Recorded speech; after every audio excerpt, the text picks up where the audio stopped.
नमस्कार, पार समाचार देख रहे हैं आप और मैं हूं आपके साथ आशीष पांडे। बड़ी खबर से बुलेटिन की शुरुआत करते हैं। मुलायम सिंह की अस्थियां आज विसर्जित होंगी।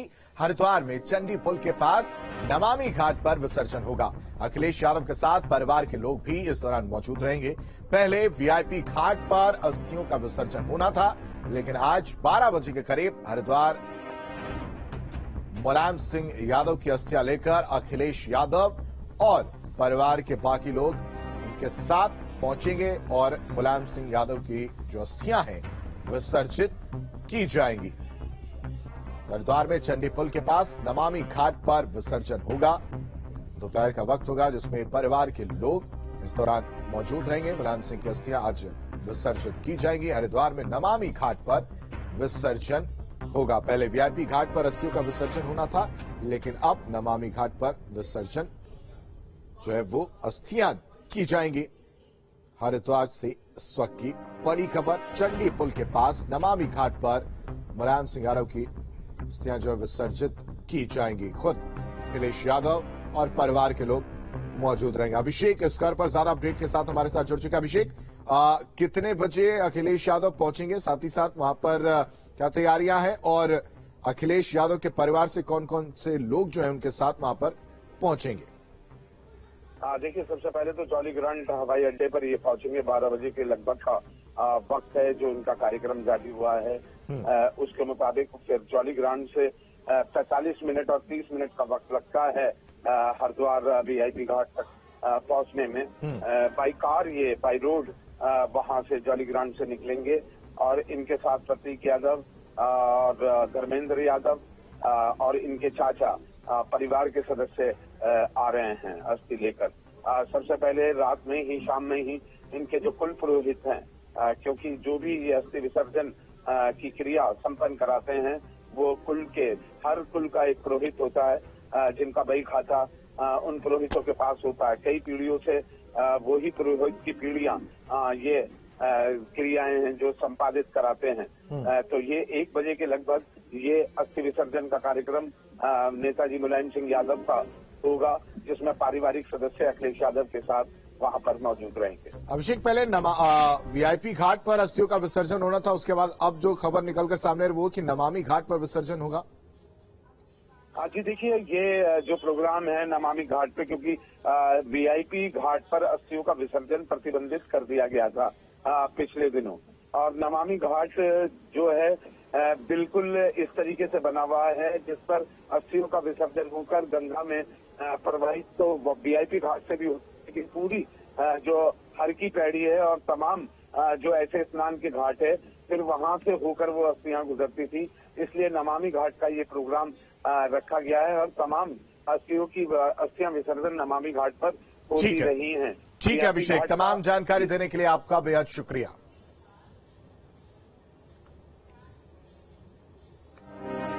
बढ़ते आगे, देहरादून से बड़ी खबर आपको बताएं, जहां आईएमए की ग्रुप सी परीक्षा में मुन्ना भाई गिरफ्तार किया गया है। ब्लूटूथ से नकल कर रहे 3 नकलची गिरफ्तार किए गए। सुखबीर, रोहित और सरवन को गिरफ्तार किया गया। आरोपियों के पास से ब्लूटूथ और इलेक्ट्रॉनिक के कई डिवाइसेस जो है वो बरामद किए गए। तीनों आरोपियों को पुलिस के हवाले कर दिया गया है। आईटी एक्ट की धारा 66D के तहत मुकदमा दर्ज किया गया है। तीनों आरोपी हरियाणा के जिंद के रहने वाले हैं। तो एक बड़ी कामयाबी मिली है जिसमें आपको बताएं, आईएमए की ग्रुप सी की परीक्षा चल रही थी और इस परीक्षा में 3 मुन्ना भाई बैठकर नकल करने की कोशिश कर रहे थे और इसी दौरान जब शक हुआ तो इनकी चेकिंग की गई और इस दौरान ब्लूटूथ मिला है। ब्लूटूथ से ये नकल कर रहे थे तीनों। इस खबर पर ज्यादा अपडेट के साथ सुरेंद्र डसीला हमारे साथ जुड़े। सुरेंद्र, ग्रुप सी की परीक्षा चल रही थी, इनकी गिरफ्तारी हो गई है, साथ ही साथ इनसे कुछ पूछताछ में निकलकर सामने आए, क्योंकि ये कहीं ना कहीं गिरोह होगा। 3 लोग गिरफ्तार हुए, इसकी कड़ियां अगर जोड़े तो कई और लोग निकलकर सामने आएंगे। देखिए, बिल्कुल ये आईएमए की परीक्षा थी, इंडियन मिलिट्री अकेडमी की ग्रुप सी की परीक्षा थी। ब्लूटूथ से 3 नकल करने वाले ये अभ्यर्थी थे जिनको गिरफ्तार किया गया। इनके पास से ब्लूटूथ इलेक्ट्रॉनिक डिवाइस भी बरामद हुए हैं और इनके खिलाफ सार्वजनिक परीक्षा अधिनियम 1998 और आईटी एक्ट की धारा 66D के तहत मुकदमा दर्ज हुआ है। ये 3 जो आरोपी हैं इनके नाम सुखबीर, रोहित और सरवन हैं। ये तीनों हरियाणा के जींद के रहने वाले हैं। जिस तरह से आपने कहा कि ये गैंग हो सकता है, बिल्कुल देखिए इसकी पूछताछ अब पुलिस करेगी, क्योंकि आर्मी ने इनको गिरफ्तार करके पुलिस के हवाले किया है, क्योंकि अब सिविल मैटर है और पुलिस इस पे छानबीन कर रही है। और क्योंकि पहले से ही उत्तराखंड में नकल से संबंधित कई गैंग की तलाश चल रही है, कई लोगों को गिरफ्तार किया जा चुका है, क्या ये उनसे संबंधित है या अलग से है। और इतनी हिम्मत कि भारतीय सेना के जो उनका संस्थान है, भारतीय सेना का इंडियन मिलिट्री एकेडमी है, वहाँ अगर परीक्षा में नकल कर रहे हैं तो किस तरह से ये कर रहे थे, क्या अंदर से कोई सपोर्ट था या बाहर से सपोर्ट था, इसकी सारी छानबीन जो है अब वो पुलिस करेगी। ठीक है सुरेंद्र, तमाम जानकारी देने के लिए आपका बेहद शुक्रिया। और देहरादून से ही बड़ी खबर, जहां बढ़ती आपराधिक घटनाओं पर डीजीपी सख्त नजर आ रहे हैं। डीजीपी ने संबंधित अधिकारियों को सख्त निर्देश दिए हैं। काशीपुर में खनन कारोबारी की हत्या हुई है, डोईवाला में डकैती और हरिद्वार में पुलिस टीम पर फायरिंग का ये पूरा मामला। 3 दिन के अंदर सभी घटनाओं के खुलासे का आदेश जो है डीजीपी ने दिया है। डीजीपी ने आरोपी की गिरफ्तारी के सख्त निर्देश दिए हैं। कार्रवाई नहीं होने पर सीओ थाना प्रभारी को हटाया जाएगा। और वहीं देहरादून से बड़ी खबर, जहां प्रदेश सरकार पर कांग्रेस का बड़ा हमला देखने को मिला। प्रदेश अध्यक्ष करण मारा ने कानून व्यवस्था पर सवाल उठाए। सरकार पर अपराधियों को संरक्षण देने का आरोप लगाया है। पुलिस प्रशासन पर भेदभाव का आरोप लगाया है। पिछले कई समय से जिस तरह से घटनाएं देखने को मिली है, उसको लेकर अब कांग्रेस हमलावर है। सरकार पर सवाल उठाए कानून व्यवस्था को लेकर करण मारा ने, साथ ही साथ अपराधियों को संरक्षण देने का आरोप लगाया है और पुलिस प्रशासन पर भेदभाव का भी आरोप लगाया है।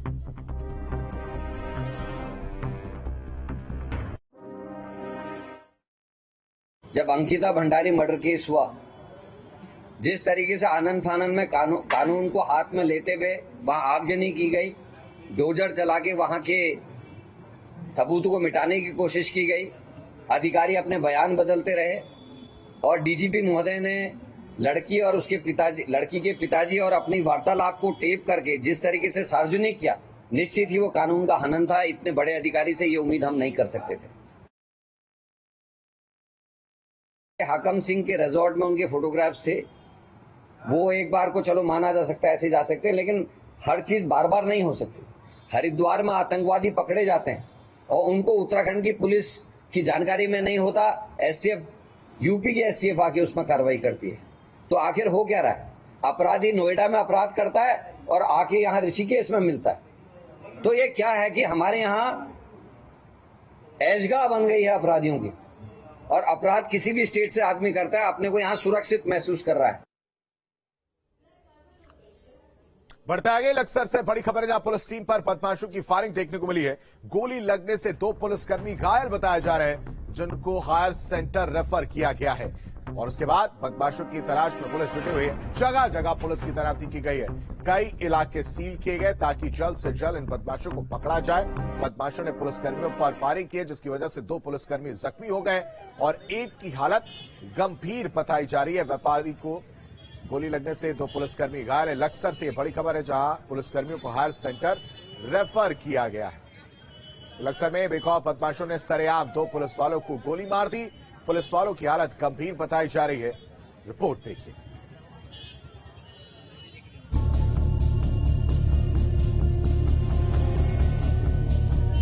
लक्सर में बदमाशों के हौसले इस कदर बुलंद हैं कि उन्हें पुलिस का कोई डर नहीं। कोतवाली क्षेत्र के ओवरब्रिज इलाके में बेखौफ बदमाशों ने ड्यूटी पर तैनात 2 पुलिसकर्मियों पर फायर झोंक दिया। दिन दहाड़े पुलिसकर्मियों पर गोली चलाने की घटना से क्षेत्र में दहशत है। घायल पुलिसकर्मियों को लक्सर स्थित एक निजी चिकित्सालय ले जाया गया, जहां उनकी गंभीर हालत को देखते हुए हायर सेंटर रेफर कर दिया है। हमारा जो पुलिस बल यहाँ मौजूद था, आज के दिन जब ये संज्ञान में आया कि यहाँ बदमाश देखे जा रहे हैं, उन्होंने साहस का परिचय देते हुए, दोनों पुलिसकर्मी हैं और यहाँ के जो सही हैं, जब उन्हें पकड़ने की कोशिश करी, जब बदमाशों ने भागने की कोशिश करी, उनके द्वारा फायरिंग की गई, क्योंकि बदमाश संख्या में थोड़े ज्यादा थे, इसलिए पुलिसकर्मी घायल होने के बावजूद उन्हें पकड़ने की कोशिश करते रहे। बता दें, लक्सर मेन बाजार चौकी में तैनात दोनों पुलिसकर्मी लक्सर ब्रिज पर चेकिंग कर रहे थे। तभी उन्होंने एक बाइक पर सवार 3 संदिग्धों को रोकने का इशारा किया, इससे पहले कि कि पुलिसकर्मी कुछ समझ पाते, तभी बाइक सवारों ने पुलिसकर्मियों पर फायर झोंक दी। फायर झोंकते ही तीनों आरोपी मौके से फरार हो गए। इस खबर की सूचना मिलते ही पुलिस प्रशासन में भी हड़कंप मच गया। लक्सर से श्याम सिंह, न्यूज स्टेट। काशीपुर में मुरादाबाद पुलिस टीम पर हमले का यह पूरा मामला, जिसमें घटना का एक्सक्लूसिव वीडियो सामने आया है। दबिश देने गई यूपी पुलिस को पीटने का वीडियो वायरल हुआ है। माफिया को पकड़ने के लिए दबिश देने गई थी पुलिस। न्यूज स्टेट इस वीडियो की पुष्टि नहीं करता है। तो घटना का एक्सक्लूसिव वीडियो सामने आया, तस्वीर आपके सामने, जहां बदमाश और साथ ही साथ पुलिस के जो लोग हैं वो नजर आ रहे होंगे। दबिश देने गई थी पुलिस की टीम, जिसके बाद उन पर हमला किया गया। तस्वीर आपके सामने, एक्सक्लूसिव तस्वीर। इस वीडियो की पुष्टि न्यूज स्टेट नहीं करता है। आपको याद हो, काशीपुर में मुरादाबाद पुलिस टीम पर हमले का यह पूरा मामला है, जहां खनन माफिया को पकड़ने के लिए पुलिस की टीम पहुंची हुई थी और इसी दौरान जो है पुलिस की टीम पर हमला कर दिया जाता है और किस तरह से जो टीम है वो घायल नजर आ रही है, चोट के निशान नजर आ रहे होंगे आपको। दबिश देने गई यूपी पुलिस को पीटने का वीडियो ये वायरल हुआ है। माफिया को पकड़ने के लिए दबिश देने गई थी यूपी पुलिस और उसके बाद पुलिस के साथ हाथापाई की गई। न्यूज स्टेट इस वीडियो की पुष्टि नहीं करता है।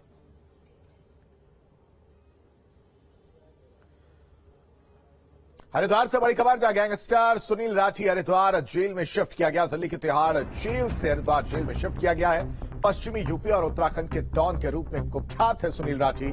दिल्ली, मेरठ, बागपत और हरिद्वार में कई केस हैं।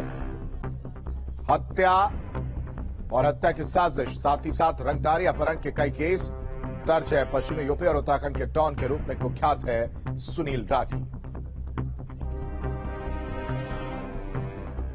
दिल्ली, मेरठ, बागपत, हरिद्वार में कई केस इसके ऊपर दर्ज हैं। हत्या की साजिश, रंगदारी, अपहरण के कई केस इस पर दर्ज हैं, जिसके बाद इसे गैंगस्टर सुनील राठी को हरिद्वार जेल में शिफ्ट किया गया है। दिल्ली के तिहाड़ जेल से हरिद्वार जेल में शिफ्ट किया गया है।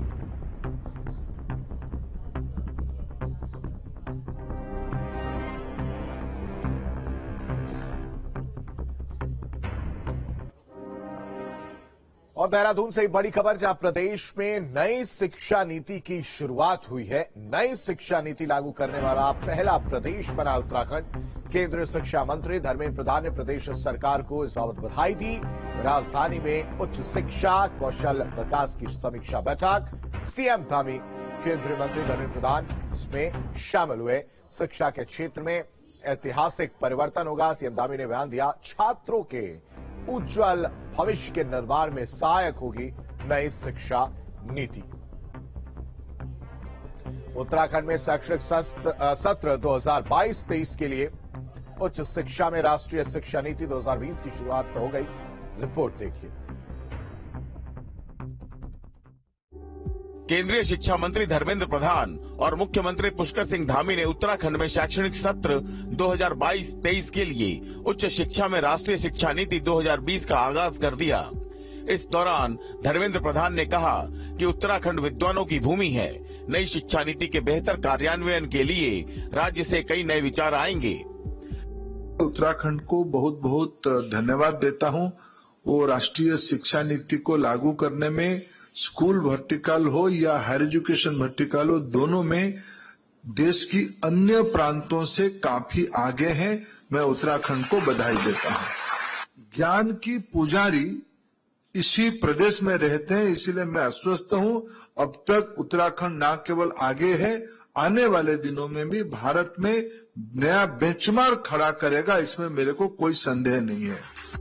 वहीं इस मौके पर मुख्यमंत्री धामी ने कहा कि राज्य उच्च शिक्षा विभाग ने नई शिक्षा नीति को लागू करने के लिए चरणबद्ध तरीके से प्रभावी कदम उठाए हैं। उन्होंने कहा, प्रधानमंत्री नरेंद्र मोदी के मार्गदर्शन में तैयार की गई नई राष्ट्रीय शिक्षा नीति एक नए, मजबूत और आत्मनिर्भर भारत की नींव रखेगी। इसलिए ऐसे समय में शिक्षा नीति जो लागू हो रही है, निश्चित रूप से नए भारत का निर्माण करेगी। यदि हम एक अच्छा भविष्य चाहते हैं तो वर्तमान को भी सशक्त बनाना होगा।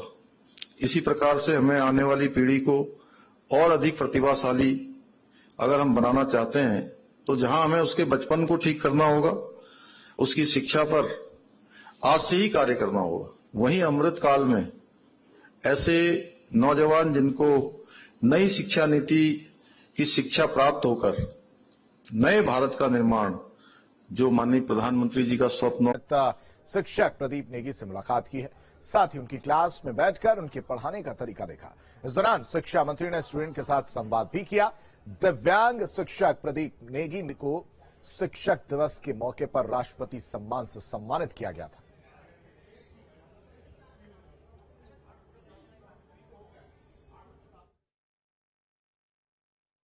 उन्होंने जो वादा किया था मुझसे 5 सितंबर को दिल्ली में, जब हम प्रधानमंत्री आवास में गए थे, कि मैं आपका शिक्षण तरीका देखना चाहता हूं, तो वो आए, उन्होंने देखा, क्लास में 10-15 मिनट रहे और उनको बड़ा अच्छा लगा कि नई शिक्षा नीति में जो हाइब्रिड तरीका मोदी जी ने बोला है कि हाइब्रिड लर्निंग होनी चाहिए।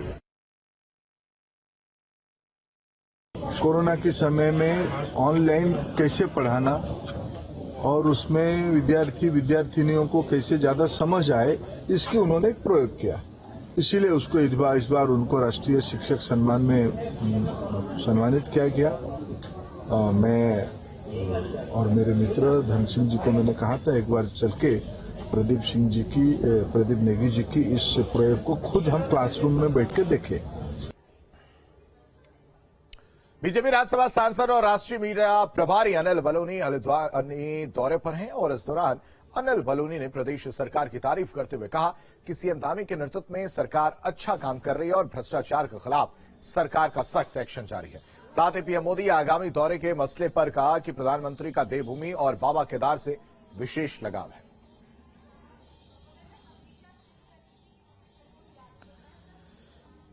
तो बलूनी ने प्रदेश सरकार की तारीफ की है। हल्द्वानी दौरे पर अनिल बलूनी पहुंचे थे, जनता के बीच काम करने को लेकर उन्हें चीजें रखी। अनिल बलूनी ने प्रदेश सरकार की जमकर तारीफ की है। किसी भी कीमत पर जो जनता के मुद्दे हैं उनकी अवहेलना ना हो, जो भ्रष्टाचार है उसको कहीं पनपने ना दिया जाए, ये हमारी सरकार का मूल मंत्र है, ये हमारे डीएनए है। पुष्कर सिंह धामी जी की सरकार आई है, बहुत तेजी के साथ बहुत अच्छे तरीके से विकास के काम भी कर रहे हैं और जहां जहां कुछ कमियां पाई जाती है उनको भी पूरा किया जाता है। और आने वाले समय में मुझे लगता है कि पुष्कर सिंह धामी जी के नेतृत्व में उत्तराखंड में विकास की गति और अधिक बढ़ती रहेगी। भारतीय जनता पार्टी ने एक नया राजनीतिक कल्चर और सरकार में और समाज में नया कल्चर को पैदा किया है।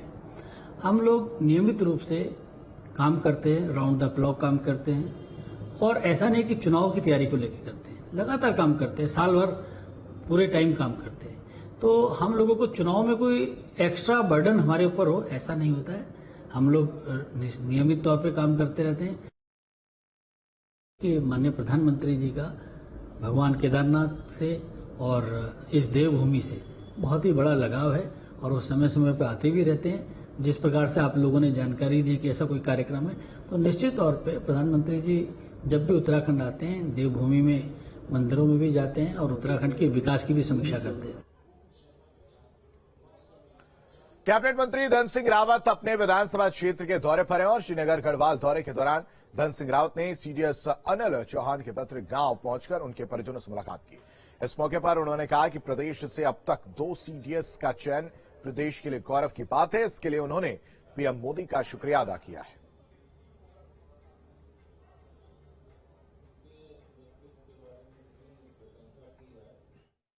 सबसे पहले तो मैं अपने जो अनिल चौहान ने जो सीडीएस बने थे उनको बधाई देने उनके गाँव में आया था। उनके सभी रिश्तेदारों से भी आज मिलना हुआ है और मैं कह सकता हूँ कि हम सबका सौभाग्य है कि भारतवर्ष में हमारा जो खिरसू ब्लॉक है और विशेषकर हमारा जो गांव है उसका भी नाम उन्होंने रोशन किया है और बहुत सामान्य घर से वो बहुत बड़े पद पे आज गए हैं। मैं देश के प्रधानमंत्री जी को बधाई देना चाहता हूं कि उन्होंने ऐसे वीर सपूत को यहाँ से जो है चयन किया है कि जो आज लैंसडाउन में भूमाफिया फर्जी तरीके से एक जमीन के किसी दूसरे युवक के नाम पर दर्ज करवा दिया गया, जिसके बाद भूस्वामी ने प्रशासन को अवगत करा।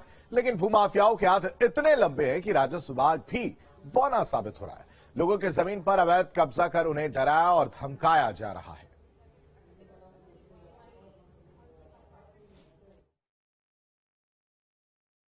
हमारी जमीन का बैनामा किया तो उसके एक हफ्ते के बाद हमको किसी ने बताया कि आपकी जमीन का बैनामा हो गया। तो उसके बाद हम वहाँ पे तहसील में गए, हमने वहाँ पे आपत्ति भी लगाई, लेकिन तहसीलदार साहब ने उसमें कुछ भी सुनवाई न करते हुए एक ही तारीख में एक ही झटके में उस आपत्ति को खारिज कर दिया।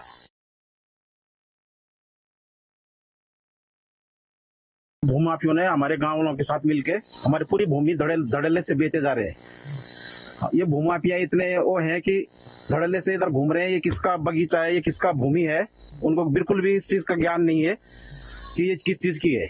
हमें बिना बताए हमारी रजिस्ट्री कर दी इन्होंने और धड़ल्ले से बेचे जा रहे हैं। पौड़ी से बड़ी खबर, जहां रिहायशी इलाके में गुलदार दिखने सड़कों मच गया। गुलदार दिखने से लोग सहम गए। आए दिन रिहायशी इलाकों में गुलदार दिख रहा है। वन विभाग ने इलाके में गश्त बढ़ाई है। गुलदार का रेस्क्यू करने में जुटा है वन विभाग। पौड़ी के रिहायशी क्षेत्र में गुलदार की चहलकदमी देखे जाने से लोगों में भय का माहौल है।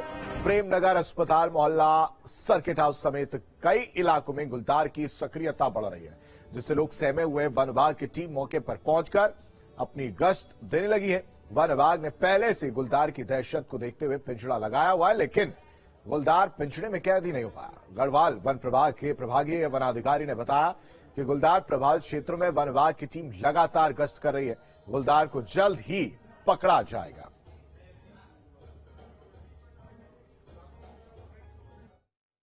ये गुलदार की जो घटना है, जैसा मैंने अभी बताया आपको कि ये अक्टूबर और नवंबर के महीने में जब ये ट्रांजिशन पीरियड होता है, हमारा गर्मी मतलब टेम्परेचर कम होता है, एक तरह से कह सकते हैं गर्मियों से सर्दियों का आगमन होता है, इस पीरियड में थोड़ी सी प्रकाश में आती है। तो हमने अपने सभी रेंज अफसरों को आदेश दे रखा है कि इस पीरियड में हर क्षेत्र में, केवल पौड़ी या श्रीनगर में ही नहीं, पूरे वन क्षेत्रों में या पूरे शहरी क्षेत्रों के आसपास या हमारे जो ग्रामीण इलाके हैं उनके आसपास ऐसी घटनाएं न हो, इसके लिए लगातार गश्त करें।